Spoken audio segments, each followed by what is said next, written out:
শ্ৰীমন্ত শঙ্কৰ হৰি ভকতৰ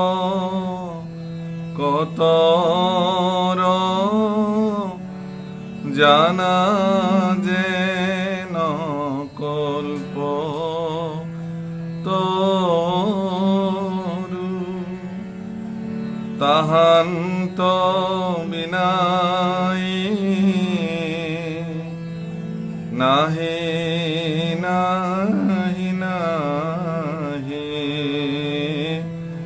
আমার পরম গুরু রাম আমার পরম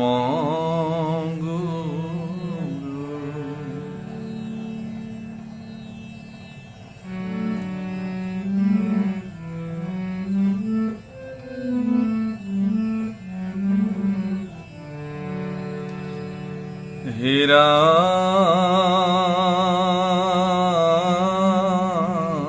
মোরা আর কালিন্দিক শুদ্ধ করি দেব বনমালী ও ফনাত সরিয়া কালী খেদাইবানিকা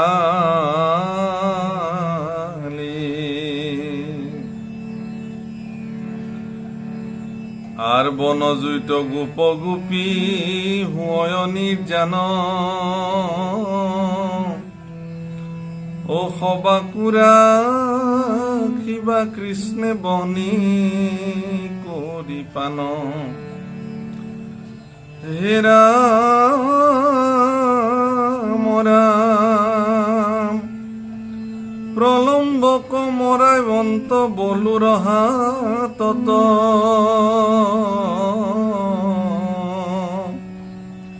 বৃন্দাবনে ক্রীড়া করিবন্ত নানামত আর গোপিকার বস্ত্র হরি পরিহাস করি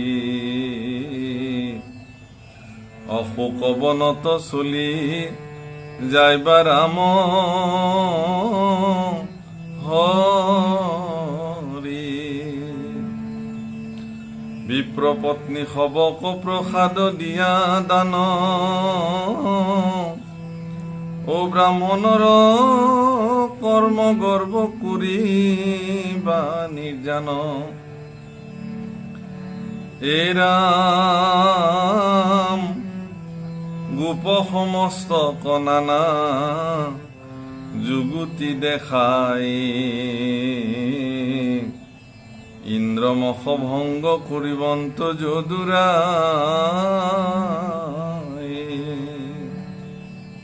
পূজা খাইবে নপা ইন্দ্ৰে মহাক্ৰোধ কৰি ও ভক্ত কদি মেক দুখ বাত বৃষ্টি কৰি আৰ পাছে 7 বছৰীয়া দেৱ দামোদৰে ৰাখিবে গোকুল গোবৰ্ধন ধৰি পৰে মহাভয় ইন্দ্ৰে আখি পৰিস্তুতি নতি গুৰ ইন্দ্ৰ পাতি চলি যাইব শশীপতি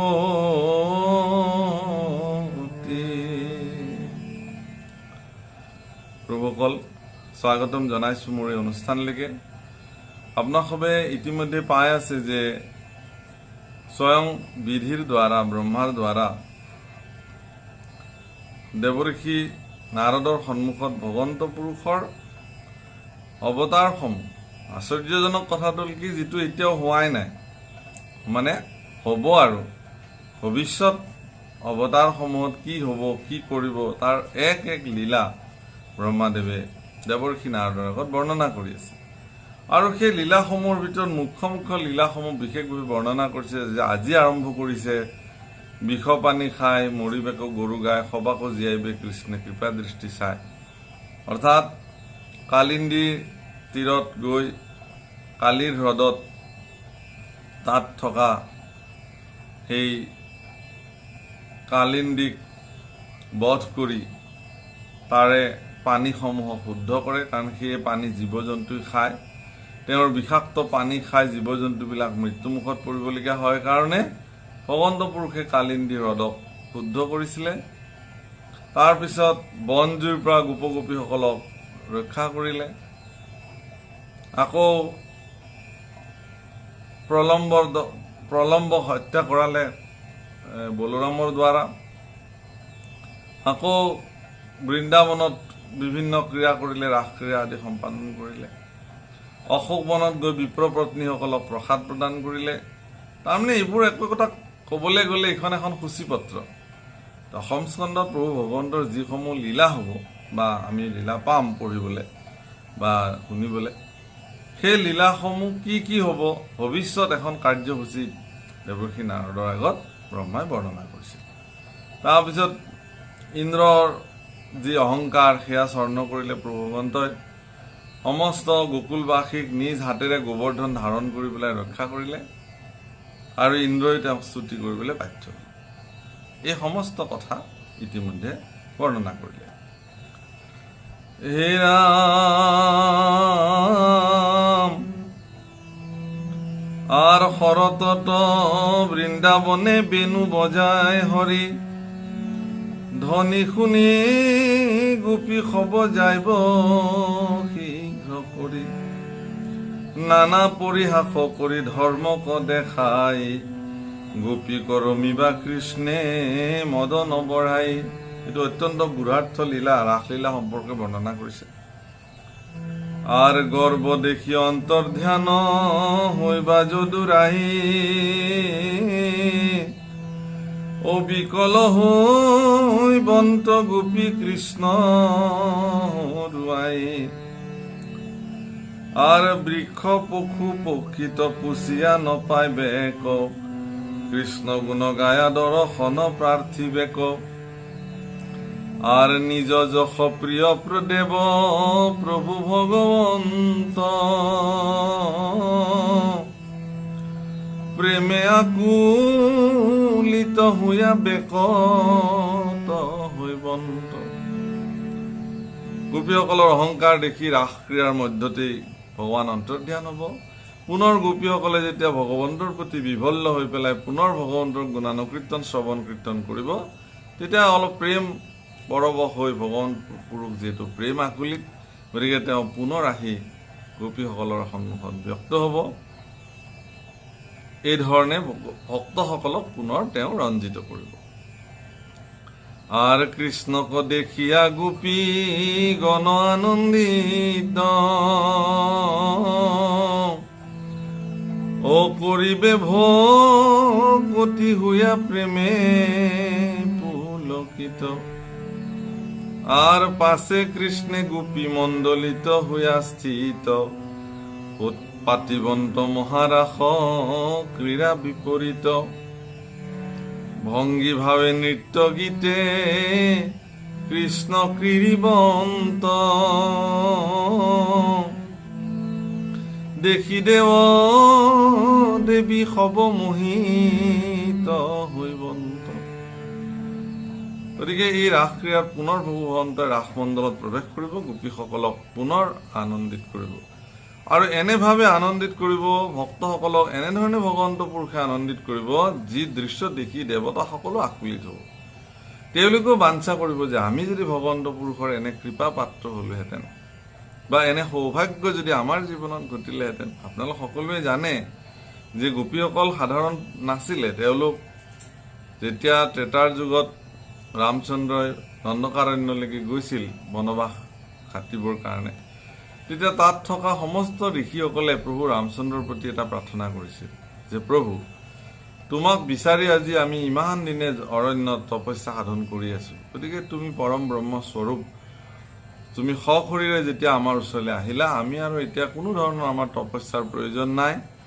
আমি এতিয়া তোমাৰ সেৱাত নিমগ্ন হৈ থাকিম। তুমি বনবাসলৈ আহিছা, যিমান দিন থাকা ইয়াতে থাকা, তুমি ৰজাৰ নিচিনাকে থাকা, আমি তোমাৰ দাসৰ নিচিনাকে তোমাৰ সেৱা কৰিম। এগৰাকী ভাৰ্যাই যেনেকে স্বামীৰ শুশ্ৰূষা কৰে, তদ্ৰূপ ত্ৰুটিহীনভাৱে আমি তোমাৰ সেৱাত নিমগ্ন হ'ম।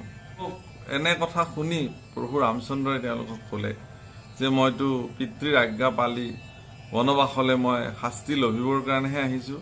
গতিকে ইয়াত যদি মই আৰামত থাকোঁ, তেতিয়াহ'লে পিতৃৰ যিটো আজ্ঞা সেইটো একো কামতে নাহিব। এতেকে মই মোৰ দায়িত্ব মোক সুকলমে আপোনালোকে পালন কৰিবলৈ দিয়ক। আপোনালোকে ভক্ত হিচাপে মোৰ পৰা যিটো বাঞ্ছা কৰিছে, এই বাঞ্ছা মই মোৰ পৰৱৰ্তী যিটো অৱতাৰ হ'ব, কৃষ্ণ অৱতাৰ দাপৰত মই আহিম, আপোনাসৱক মই সেই পূৰণ কৰিম। কি বুলি ক'লে যে এই ঋষিসকলে এই দাপৰ যুগত গোপী অৱতাৰে আহিব আৰু মই কৃষ্ণ অৱতাৰে আহি তেওঁলোকে বিচৰা ধৰণে তেওঁলোকক মই আনন্দিত কৰিম। মোক স্বামী হিচাপে ভজনা কৰাৰ তেওঁলোকক সুযোগ মই প্ৰদান কৰিম। এতেকে সেয়া আহিলে আৰু সেই ধৰণে ৰাসক্ৰীড়া সম্পাদন কৰিছে। ৰাসক্ৰীড়াৰ তত্ত্ব অত্যন্ত গভীৰ তত্ত্ব। জীৱাত্মা পৰমাত্মাৰ মিলন,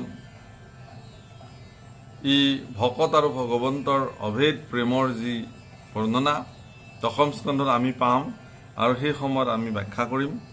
অত্যন্ত মধুৰ আৰু গভীৰ তত্ত্ব। স্বামী বিবেকানন্দই এইকাৰণে কৈছিলে যে যোনে ৰাস পঞ্চাধ্যায় বুজি নাপায় তেওঁ ভাগৱতৰ একোৱেই বুজি নাপাব। যে সেয়া পাৰ্থিৱ জগতৰ বৈষয়িক জগতৰ লীলা নহয়, সেয়া আধ্যাত্মিক জগতৰ লীলা। সেই লীলা বৈষয়িক লীলাৰ লগত তাক সমাৰ্থক বুলি ভাবিব নোৱাৰে। যোনে ভাবিব তেওঁ অত্যন্ত বিষয়ী। গতিকে এই বিষয়ৰ পৰা মুক্ত হ'বৰ কাৰণে এই লীলা পঢ়িব লাগিব, এই লীলা বুজিব লাগিব, এই লীলা অনুধাৱন কৰিব লাগিব। তেতিয়া তেওঁ ভাগৱত বুজি পাব। সেইকাৰণে তেওঁ কৈছিল যে যিনি ৰাস পঞ্চাধ্যায় বুজিনি তিনি ভাগৱতেৰ কিছুই বুজিনি। এই ধৰণে কৈছিলে বিবেকানন্দই। ৰাস পঞ্চাধ্যায় যোনে একো বুজি নাপায় তেওঁ ভাগৱতৰ একোৱে বুজি নাপাব। গতিকে ব্ৰহ্মাদেৱে আজি দেৱৰ্ষি নাৰদৰ আগত ভগৱন্ত পুৰুষে কৰিব ভৱিষ্যতে ৰাসলীলা যি তাৰ আগতীয়াকে এক আভাস দেৱৰ্ষি নাৰদৰ আগত প্ৰদান কৰিছে। আর একদিনা বলরাম দেব দামোদর গোপী সমে ফুরিবন্ত বনর ভিতর এ রাম সেহি বেলা শংখ সুরধম পামর গোপীকাক লয়া যাইব বনর ভিতর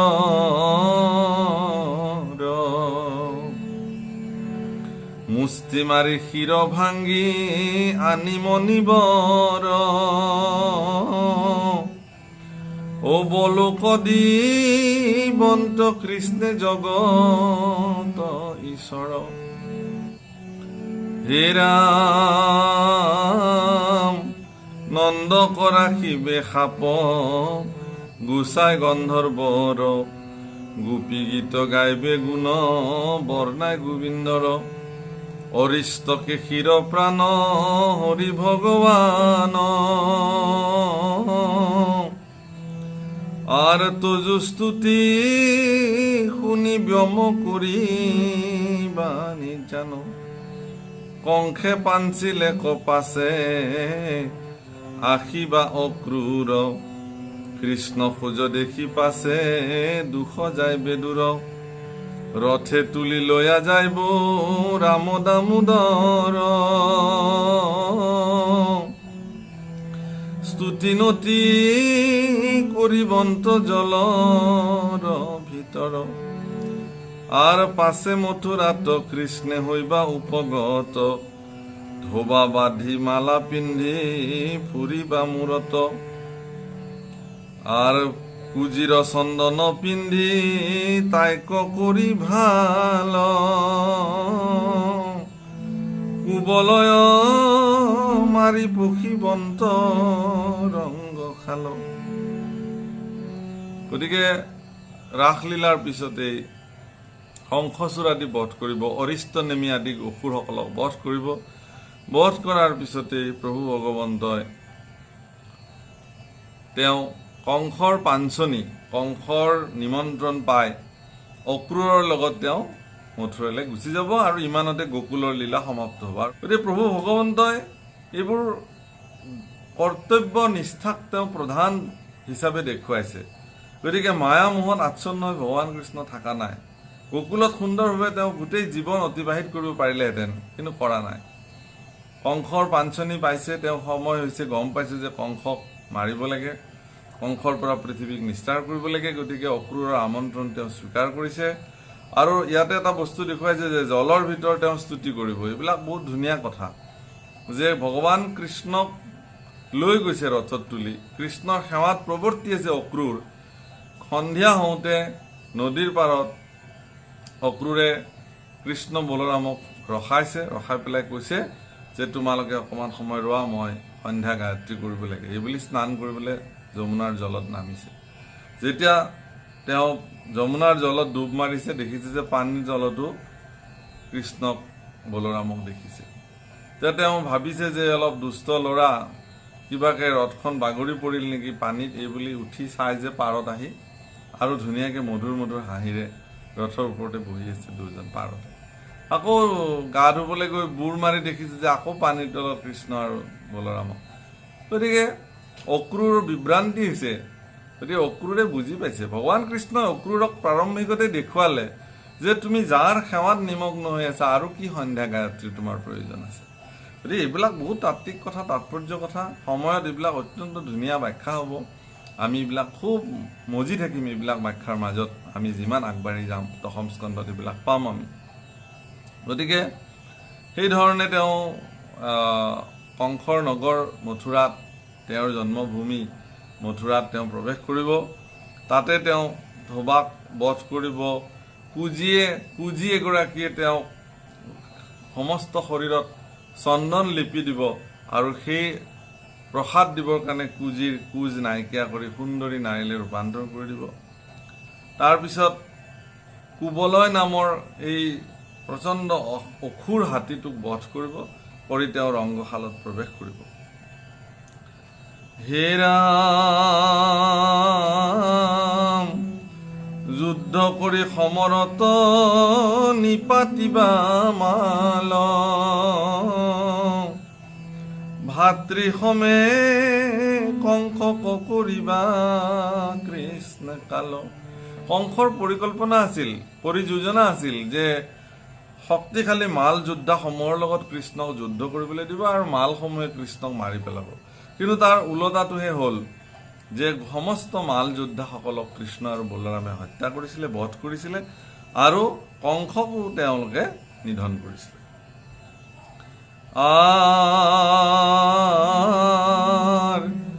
দিবা উগ্ৰ সেনক নৃপতি পদবিক, উদ্ধৱক পথাই শান্ত কৰাই বা গোপীক, কুজিকাৰ মন পুৰি দেৱ দামোদৰ, অক্ৰূৰক পথাই বাৰ্তা লৈবা পাণ্ডৱৰ।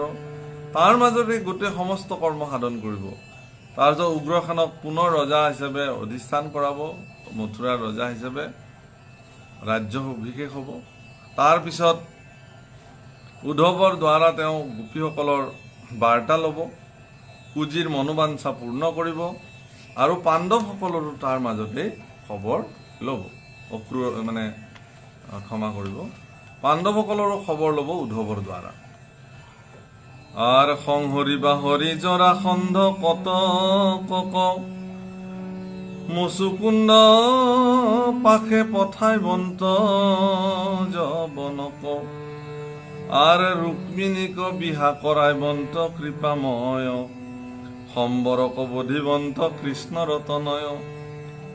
তাৰপিছত তেওঁ জৰাসন্ধ আদিক, তেওঁৰ যুদ্ধত তেওঁলোকক জৰাসন্ধক আদি সংহৰণ কৰিব। কুৰুক্ষেত্ৰৰ যুদ্ধ হ'বয়ে। তাৰপিছত ইফালে ৰুক্মিণীক বিবাহ পাতিব, মুচুকুণ্ডক পঠাব যৱনৰ ওচৰলৈকে, কাল যৱনক। তাৰপিছত তেওঁক তেনেকৈ বধ কৰিব ইত্যাদি। হে ৰাম, আৰ মণি হেতু পাইবা সত্য ভামা জাম্বৱতী মিত্ৰা বৃন্দা কালিন্দী কলভিবা শ্ৰীপতি বৃষ যিনি সত্যাক নিবন্ত হৰি হাসি ভদ্ৰা লক্ষ্মণাক কৰি লৈবা নিজ দাসী নৰকক বধি পাইবা বিস্তৰ সুন্দৰী ৰুক্মিণীক ৰমিবন্ত পৰি হাস কৰি ৰুক্মিক বধিবা বলদেৱ বন বলশালী যুদ্ধে বানে বাহু চেদি বন্ত বনমালী। তাৰপিছত তেওঁ অষ্টমহিষীক লাভ কৰিব। সত্যভামা, লক্ষণা, জাম্বৱতী, কালিন্দী, মিত্ৰাবৃন্দা আৰু ৰুক্মিণী প্ৰমুখ্যে এই অষ্টগৰাকী মহিষীক প্ৰভু ভগৱন্তই বিবাহ কৰিব আৰু তেওঁলোকৰ লগত সুখেৰে থাকিব। বান আদি সকলকো তেওঁ নিপাত কৰিব। পৌণ্ড্ৰক আদি কেশীৰাজা সকলৰো কণ্ঠচ্ছেদ কৰিব। তেওঁৰ কৰ্ম তেওঁ সেইধৰণে সম্পাদন কৰিব। হে ৰাম পাণ্ডৱৰ ৰাজসূয় কৰাই বা গোপাল চক্ৰে শিৰ কাটি বধিবা শিশুপাল কৰি আনি মিত্ৰ কৃষ্ণে ভীম অৰ্জুনক অষ্টাদশ অক্ষনি বধিবা সৈন্যক। গতিকে ৰাজসূয় যজ্ঞ যুধিষ্ঠিৰৰ সম্পাদন কৰিব, তাতে শিশুপালক বধ কৰিব আৰু 18 অক্ষনি সেনা প্ৰমুখ্যে অৰ্জুন আৰু ভীম আদিক তেওঁ আগত লৈ পেলাই সেই সমস্ত দুষ্ট দৈত্যসকলক নিধন কৰি পৃথিৱীৰ ভাৰ হৰণ কৰিব। আৰু শালবদন্ত বক্ৰ বিদুৰথ আদি কৰি সবাহাং কুমাৰী নিবা বৈকুণ্ঠ নগৰী প্ৰদ্যুন্মৰা মাদি দ্বাৰে জীৱা বিনাশী বা তাংক কৃপা কৰি কৃষ্ণে বৈকুণ্ঠ কনিবা নিজৰ উপবতৰী প্ৰভু ভগৱন্ত ও জগত নিস্তাৰ হেতু যশস্যা থৈবন্ত কৃষ্ণ লীলা কহি বিধি মন নোহে ভংগ নাৰদৰ উঠি গৈলা প্ৰেমৰ তৰংগ।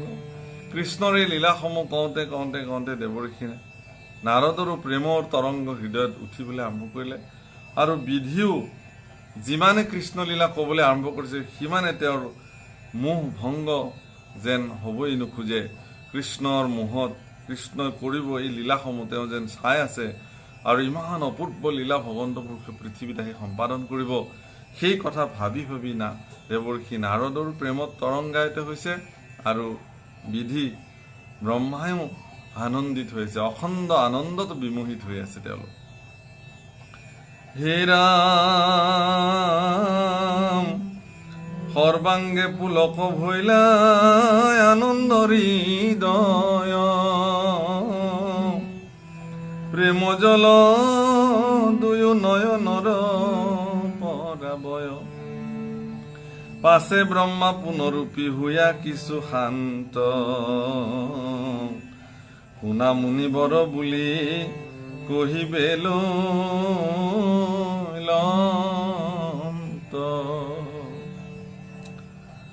আৰ কালে জগতৰ বুদ্ধি কৰিবন্ত হানি বেদ কয়ৰ থক নপাইবে কয়ে কুপ্ৰাণী আৰ হেন দেখি বেশৰূপ হুয়া কৃপাময় শাখাৰূপে বিভাগ কৰিবে বেদ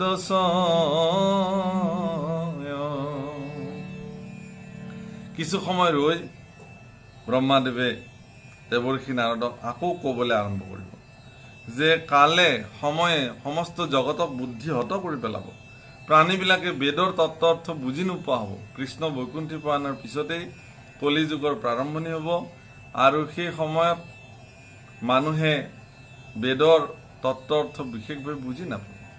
ইতিমধ্যে দাপৰ যুগতেই সেই পৰিৱেশৰ সৃষ্টি হ'ব। দুষ্ট দৈত্যসকলে বেদৰ তত্ত্ব অৰ্থ বুজি নাপাই পেলাই অনাহক কৰ্ম সাধন কৰিব। সেইকাৰণে ভগৱন্ত পুৰুষে স্বয়ং নিজে অৱতাৰ লৈ ব্যাস হিচাপে পৃথিৱীত জন্মগ্ৰহণ কৰিব আৰু আজিৰ এই অধ্যায়টোত বিশেষ তাৎপৰ্যপূৰ্ণ কথা, ইমান সৌভাগ্য যে এই বিষয়টোৱে আজি ইয়াতে ওলাইছে। অৰ্থাৎ কাইলৈ, অৰ্থাৎ 5 জুলাই 2020 চন, কাইলৈ বেদব্যাসৰ জন্মতিথি পৰিছে, যাক গুৰু পূৰ্ণিমা বুলি কয়। আপোনালোকক মই এই সম্পৰ্কে কালি অকণমান কৈছিলোঁ এই কথাটো মোৰ আগৰ ভিডিঅ'ত, যে বেদব্যাসৰ জন্মৰ এই দিনটোকে ইয়াত কৈছে দেৱৰ্ষি নাৰদৰ আগত যে সমস্ত লোকক বেদৰ তত্ত্বাৰ্থ বুজাবৰ কাৰণে স্বয়ং ভগৱানে অংশ অৱতাৰে বেদব্যাস ৰূপে ঈশ্বৰে নিজেই অৱতাৰ ল'ব। গতিকে এই আহাৰ মাহৰ পূৰ্ণিমাটোতে বেদব্যাসৰ জন্ম হৈছিল, আৰু এই পূৰ্ণিমাটোকে সমস্ত জগততেই গুৰু পূৰ্ণিমা হিচাপে পালন কৰা হয়। ভাৰতীয় আধ্যাত্মিক সনাতনী পৰম্পৰাত অত্যন্ত এক গুৰুত্বপূৰ্ণ দিন হিচাপে মান্যতা কৰা হয়। গতিকে এই গুৰু পূৰ্ণিমাৰ তাৎপৰ্য হ'ল যে মহৰ্ষি বেদব্যাসৰ জন্ম হৈছিল, কৃষ্ণ দ্বৈপায়ন বেদব্যাস। গতিকে এই পূৰ্ণিমাটোত বিশেষভাৱে আমাৰ প্ৰত্যেকজন সন্ত লোকে বা প্ৰত্যেকজন ভকতেই নিজৰ নিজৰ গুৰুসকলৰ প্ৰতি শ্ৰদ্ধাশীল হ'ব লাগে। গতিকে আপোনালোকক মই প্ৰাৰ্থনা কৰিম, কাইলৈ যিটো দিন বিশেষভাৱে গুৰু পূৰ্ণিমা, এই অত্যন্ত এটা পবিত্ৰ দিন। গতিকে এই দিনটোত আপোনালোকেও নিজৰ নিজৰ গুৰুসকলক স্মৰণ কৰিব। এইবাৰ অৱশ্যে বৈশ্বিক মহামাৰী কৰোণাৰ কাৰণে হয়তো আমি ক'লৈকো যাব নোৱাৰিম। নিয়মমতে আচলতে কালিৰ দিনটোতে গুৰু পূৰ্ণিমাৰ দিনাখনেই নিজৰ নিজৰ গুৰুসকলক, পিতৃ মাতৃও গুৰু হয়, শিক্ষাগুৰুসকল, দীক্ষাগুৰুসকল বা আধ্যাত্মিক গুৰুসকল, নাম অঞ্জনীয় গুৰুসকল, সকলোৰে ওচৰত আমাৰ শিষ্যসকল যাব লাগে। গৈ তেওঁলোকক দান দক্ষিণাৰে গুৰুসকলক প্ৰণিপাত জনাব লাগে, সেৱা কৰিব লাগে। বস্ত্ৰ আদি অলংকাৰেৰে ভূষিত কৰি গুৰুসকলৰ পৰা আশীৰ্বাদ ল'ব লাগে। এয়া গুৰু পূৰ্ণিমাৰ নিয়ম। আমাৰ যিহেতু পৰম গুৰু মহাপুৰুষ শ্ৰীমন্ত শংকৰদেৱ গুৰুজনা, গতিকে কালিৰ দিনটোতে বিশেষভাৱে আমি গুৰুজনাক স্মৰণ কৰিব লাগে। মহাপুৰুষ মাধৱদেৱ আমাৰ গুৰুজনা, মহাপুৰুষ মাধৱদেৱক আমি স্মৰণ কৰোঁ। এই ধৰণে প্ৰত্যেকৰে যিসকলৰ আধ্যাত্মিক গুৰু বুলি যিসকলে মান্যতা কৰিছে, যাৰ পৰা নাম বস্তু আদি প্ৰাপ্ত হৈছে, সেই সকলকো গুৰু মান্যতা কৰি এই গুৰু পূৰ্ণিমাৰ দিনটোতে বিশেষভাৱে তেওঁলোকক সন্মানিত কৰিব লাগে, তেওঁলোকৰ প্ৰতি শ্ৰদ্ধাশীল হ'ব লাগে। এয়া হ'ল গুৰু পূৰ্ণিমাৰ নিয়ম। আপোনালোকে মন কৰিব যে পূৰ্ণিমাবিলাকত, অমাৱস্যাবিলাকত বিশেষভাৱে মানুহৰ আপোনালোকে মন কৰিব যে যিবিলাক মানসিকভাৱে অস্থিৰ মানুহ, যাক মানসিকভাৱে ভাৰসাম্যহীন ব্যক্তি, তেওঁলোকৰ সেইকেইটা দিন উন্মাদটো বেছি হয়। চবে কয় যে এওঁলোকৰ পূৰ্ণিমা বা অমাৱস্যা আহিলে বাঢ়ে। তাৰমানে চন্দ্ৰৰ যিটো প্ৰভাৱ, সেইটো পৃথিৱীত তাৰ প্ৰভাৱটো পৰে। কিন্তু ইয়াৰ অৰ্থ এইটো নহয় যে পূৰ্ণিমা হ'লে মানুহ পগলা হয়, এনে নহয়।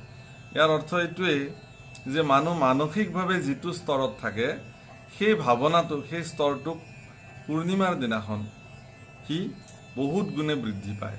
সাগৰৰ জলধাৰা যিটো ৰাশিত থাকে, পূৰ্ণিমাৰ দিনাখন সি বহুত ওপৰলৈ উচ্চতালৈ উঠি যায়। অৰ্থাৎ যিমান থাকে তাতকৈ দুগুণ হয়।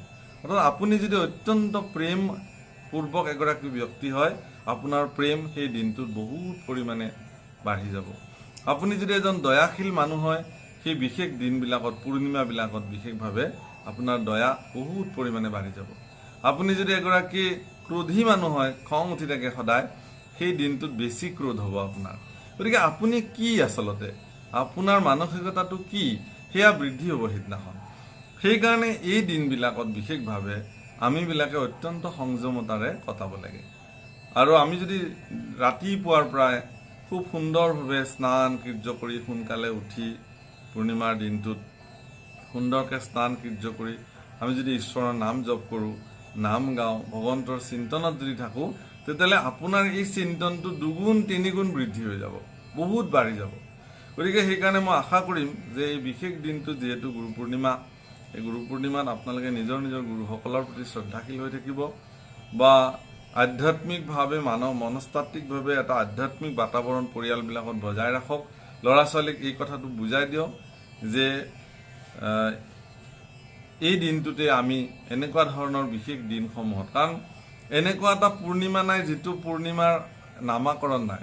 ৰাস পূৰ্ণিমা আছে, দৌল পূৰ্ণিমা আছে, বুদ্ধ পূৰ্ণিমা আছে, গুৰু পূৰ্ণিমা আছে, এই পূৰ্ণিমাসমূহৰ নামকৰণ আছে আৰু প্ৰত্যেকটো পূৰ্ণিমাই পৃথিৱীৰ এটা বিশেষ দিন, জগতৰ কাৰণে এটা বিশেষ দিন, আৰু এইটো পূৰ্ণিমাও জগতৰ কাৰণে এটা বিশেষ দিন। আজি ইয়াতে এই কথাটো স্বয়ং ব্ৰহ্মাদেৱে দেৱৰ্ষি নাৰদৰ আগত কৈছে যে লোকসকল বেদৰ বিভ্ৰান্তি হলে পৃথিৱীত অনৰ্থক হৈ যাব। জ্ঞানক যেতিয়া বিভ্ৰান্তি হ'ব তেতিয়া পৃথিৱীত মানুহ অনৰ্থক হ'ব।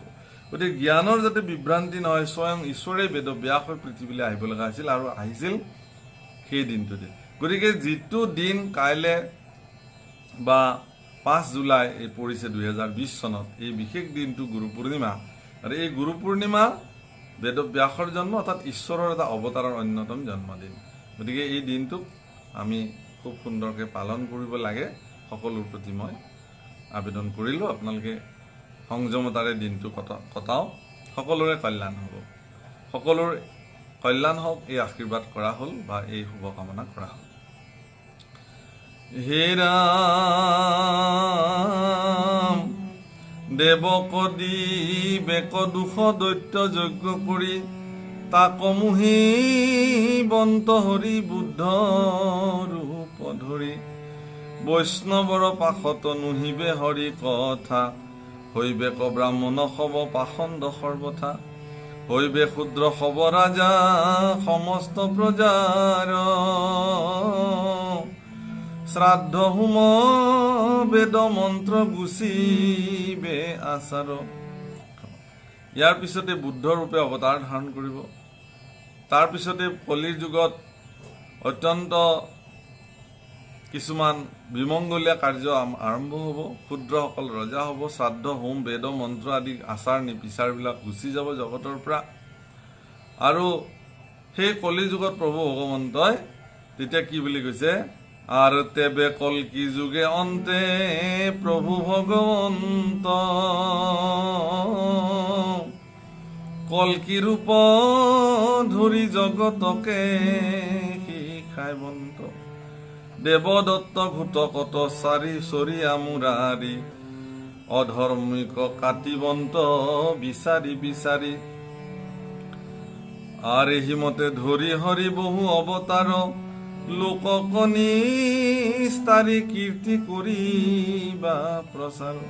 দেৱদত্ত নামৰ ঘোঁৰাত উঠি কল্কি অৱতাৰে ভগৱন্তই দুৰাচাৰীসকলক বিচাৰি বিচাৰি কাটি কাটি কলিৰ যুগৰ শেষত ম্লেচ্ছসকলক বুন্দামাৰ কৰিব। এই ধৰণে ভগৱন্ত পুৰুষে পৃথিৱীত নিজৰ কৃতিত্ব আৰু যশস্যাৰ বিস্তাৰ সাধন কৰিব। হে ৰাম ৰাম কহিলো সংক্ষেপে কিছু কৃষ্ণ গুণ চই, বিস্তাৰি কহিবে মোৰ সক্য নাহি কয়, নপাওঁ অন্ত কহি মই হৰিৰ চৰিত্ৰ, সনকাদি হৰ আৰ নপায় পৰিমিত, অনন্তে হাজাৰ মুখে অদ্যাপিও গান্ত, ও তবু কৃষ্ণ চৰিত্ৰৰ নপাৱন্তয়ন্ত। হে দেৱঋষি, মইনো আৰু কিমান কম, সংক্ষেপে কলো অকমান, কাৰণ কৃষ্ণ গুণ চৰিত্ৰ বিস্তাৰি ক'বৰ কাৰণে মোৰ শক্তি নাই, আৰু মোৰ দৰে হৰ প্ৰমুখে এওঁলোকেও ক'ব নোৱাৰে, সনক আদি যিবিলাক ঋষি অন্যান্য আছে তেওঁলোকেও পৰা নাই। সহস্ৰ মুখেৰে অনন্ত আজিও কৈ আছে, অদ্যাপি শব্দ ব্যৱহাৰ কৰিছে, অদ্যাপি অদ্যপি আজিও তেওঁলোকে সহস্ৰ মুখেৰে এই কথা কৈ আছে, কিন্তু তেওঁলোকে শেষ কৰিব পৰা নাই, অন্ত কৰিব পৰা নাই। গতিকে মইনো ক'ত অন্ত পাম। গতিকে আৰ এতেকে যি মান লৱে আপোনাৰ মন, সেহি মানে কৃষ্ণ গুণ কৰো কীৰ্তন। গতিকে যিমান ল'ব পাৰে সিমান কৃষ্ণ গুণ গাই থাকিব লাগে, সিমানখিনি বৰ্ণনা কৰিব লাগে। হে ৰাম শুনা সভা সদ পদ হুয়া এক মন, হৰি গুণ নাম কৰা শ্ৰৱণ কীৰ্তন,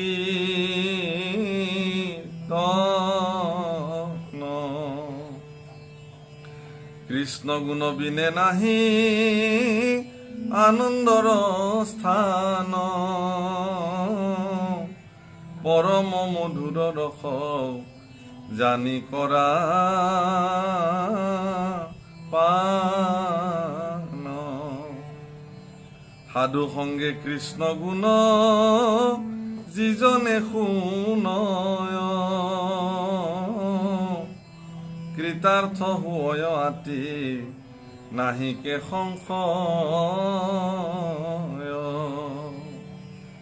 আর নমো নমো কৃষ্ণ মূর পুরা মনস্কাম কর্ণে মুখে বিশ্বদন হুক জুনাম রাতুল চরণ দুই হৃদয়ের হুক জনমে জনমে সাধু সংগ মূৰ হুক। গতিকে মহাপুৰুষে উপদেশৰ জৰিয়তে ক'লে যে সভাসদসকল এক মনে একচিত্তে হৰিগুণ শ্ৰৱণ কীৰ্তন কৰা, কৃষ্ণ গুণ বিনে আৰু আনন্দৰ স্থান বেলেগত নাই। আপোনাক যদি আনন্দ লাগে, সুখৰ সন্ধান লাগে, তেতিয়াহ'লে আপুনি কৃষ্ণ গুণ গাব লাগিব। পৰম মধুৰ এই কৃষ্ণ গুণ, এই ৰস জানি ইয়াক পান কৰক, তাৰ অন্যথা গতি নাই। গতিকে সাধু সংগত কৃষ্ণ গুণ যিসকলে গায় তেওঁলোকে জীৱনত কৃতাৰ্থ হ'ব পাৰে। যদি জীৱনত আপুনি পাৰমাৰ্থিক জীৱন কটাব খুজিছে বা আপুনি যদি সফল জীৱন এটা কটাব খুজিছে, তেতিয়াহ'লে আপুনি ভকতৰ সংগত কৃষ্ণ গুণ আপুনি গাবই লাগিব। গতিকে হে প্ৰভু, তোমাৰ এই ৰাতুল চৰণ যুগল যাতে মোৰ হৃদয়ত থাকক সৰ্বদা, যাতে নেৰে, জনমে জনমে যাতে মই সাধু সংগ পাওঁ, তোমাৰ ভক্তসকলৰ সংগ যাতে মোৰ জীৱনত প্ৰাপ্ত হয়। আৰ এই কৃপা মুক কৃষ্ণ বাপ কৰি ও ৰাম ৰাম বোলা হবে দুৰ্গতি গুচ এই বুলি আজিৰ এই অনুষ্ঠান ইমানতে সমাপ্ত হৈছে। আপোনালোকক পুনৰ মই গুৰু পূৰ্ণিমাৰ বিশেষ দিনটোৰ প্ৰতি শুভেচ্ছা জনালোঁ। আশা কৰিম যে প্ৰত্যেকৰে জীৱনতে সৎগুৰুসকলৰ প্ৰাপ্ত হওক আৰু সৎগুৰুসকলৰ সৎ নীতি বা নিৰ্দেশনাই আপোনালোকৰ জীৱনসমূহ ধন্য কৰক, আগুৱাই যাওক। জীৱনৰ প্ৰকৃত ৰহস্য কি তাক উপলব্ধি কৰিবলৈ যত্ন কৰক। আপুনি কোন আচলতে আপুনি মৰ্মে মৰ্মে উপলব্ধি কৰিবলৈ যত্ন কৰক। মনত ৰাখিব যে যুক্তিৰে সকলো কথা নহয়, বাহ্যিকতাতহে যুক্তিৰ প্ৰয়োজন আছে, আভ্যন্তৰিকতাত যুক্তিৰ প্ৰয়োজন নাই। ভগৱানক বিচাৰিবলৈ আপুনি যুক্তি বা তৰ্কৰ আশ্ৰয় ল'লে নহ'ব। ভগৱানক বিচাৰিবলৈ হ'লে আপুনি অন্তঃকৰণে বিচাৰিব লাগিব, কাৰণ ভগৱান তৰ্কৰ অগোচৰ, যুক্তিৰ অগোচৰ।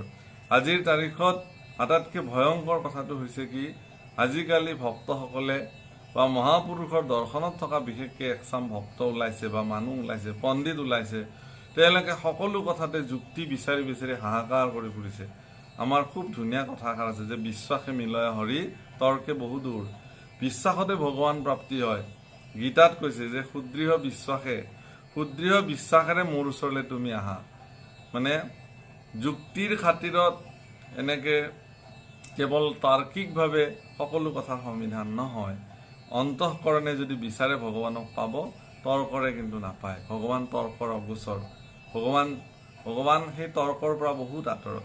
গতিকে আপোনালোকক মই গুৰু পূৰ্ণিমাৰ এই প্ৰাক্ষণত আপোনালোকক সকলোকে কৈছোঁ যে অন্তঃকৰণে গুৰু পূৰ্ণিমাত কালি আপোনালোকে সংকল্প লওক যে যিসকলৰ জীৱনত গুৰু প্ৰাপ্ত হৈছে তেওঁলোকে নিজৰ নিজৰ গুৰুৰ প্ৰতি সশ্ৰদ্ধ প্ৰণিপাত কৰি গোটেই দিনটো গুৰুৰ নামত সমৰ্পিত কৰক। আৰু যিসকলৰ জীৱনত গুৰু প্ৰাপ্তি হোৱা নাই তেওঁলোকে ভগৱানক প্ৰাৰ্থনা কৰক যে হে প্ৰভু, মোৰ জীৱনত মোৰ দিশ নিৰ্ণয়কাৰী এগৰাকী গুৰু মোৰ জীৱনত প্ৰাপ্ত কৰাওক, যাতে মই এই সংসাৰৰ ঢৌ নাশি বা এই অন্ধকাৰ ফালি মই যাতে মোৰ জীৱনৰ লক্ষ্যক মই পণ কৰি ল'ব পাৰোঁ। গুৰু শব্দৰ অৰ্থই সেইটো। গু মানে আন্ধাৰ, ৰু মানে পোহৰ, অৰ্থাৎ গুৰুৱে এন্ধাৰৰ পৰা পোহৰৰ বাট দেখুৱায়। সেইকাৰণে গুৰুসকলৰ প্ৰতি তিনিটা প্ৰাৰ্থনা আছে। ওম আসতু মা সদ্গময় তমসু মা জ্যোতিৰ্গময় মৃত্যুৰ্মাম অমৃতম গময় ওম শান্তি শান্তি শান্তি। মোক অসতৰ পৰা সতলৈ লৈ যোৱা, অৰ্থাৎ মিছাৰ পৰা সঁচালৈ লৈ যোৱা। তমসু মা জ্যোতিৰ্গময়, মোক এন্ধাৰৰ পৰা পোহৰৰ বাট দেখুৱাই দিয়া। মৃত্যুৰ মাম অমৃতম গময়, আৰু মোক মৃত্যুৰ পৰা অমৃত তত্ত্বলৈ লৈ যোৱা। এইবিলাক বহুত গভীৰ কথা, কেতিয়াবালে নিশ্চয় ব্যাখ্যা কৰিম। সদ্যহতে এই বিশেষ দিনটোত আপোনালোক সকলোৰ প্ৰতি শুভেচ্ছা জনালোঁ। আপোনালোকৰ জীৱনতো এই তিনিটা প্ৰাৰ্থনাই জীৱন সমৃদ্ধ কৰক আৰু আপোনালোকৰ জীৱন সফল হওক। এই শুভকামনাৰে আজিলৈ বাণীক ইমানতে বিৰাম দিয়া হ'ল। কৃষ্ণ।